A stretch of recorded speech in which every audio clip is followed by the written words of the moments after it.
আপনি যখন বললেন বসেন পরে দেবো, আমি বসে গেছি, এটাও একটা বিধান।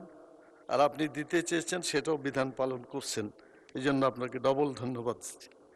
মাননীয় স্পিকার, কিছুক্ষণ আগে মাননীয় সংসদ সদস্য জনাব ফজলুল হক মিলন সাহেব, উনি কিন্তু পুরাতন সংসদ সদস্য, তার সাথে আমারও পরিচয় আছে, ওনারও পরিচয় আছে। এই সংসদে কথা বলার যে বিধানগুলো আছে, আমি এক নম্বরে আপনার কাছে বিনীত আরজ করব, আপনি যদি দেখেন কারো কথার মধ্যে অসংসদীয় কথা এসে যায়, অভিভাবক হিসাবে আপনি সেটাকে এক্সপান্স করে দিলে আর কাউকে ধরতে হয় না। মাননীয় স্পিকার, আমাদের পক্ষ থেকেও হতে পারে, অথবা সরকারি ট্রেজারি বেঞ্চ থেকেও হতে পারে। আপনি এই অভিভাবকের দায়িত্ব পালন করবেন আমি আশা করি।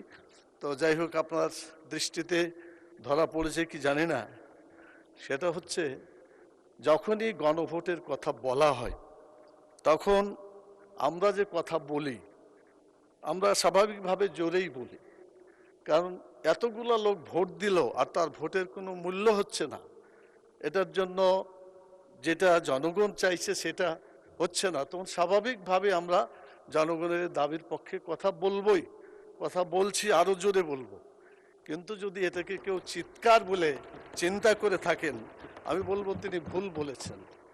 জনগণের কণ্ঠস্বরের সাথে আমরা যদি কণ্ঠস্বর মিলাই, এটা চিৎকার নয়, এটা জনগণের প্রাণের দাবি, এবং এটা তারা আদায় করেই ছাড়বে ইনশাআল্লাহ। ধন্যবাদ মাননীয় সদস্য।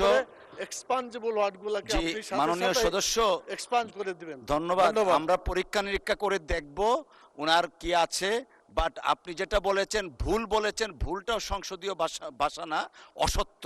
তো এই ভুলটা আপনার যে প্রস্তাবনা এক্সপান্স করার, আপনার প্রস্তাবনার মধ্যে এক্সপান্স করা হবে, আর ওনারটাও আমরা দেখব, কারণ তিনি ভুল বলেছেন, that is not the way issued, মানে এটা অসত্য বলেছেন হবে।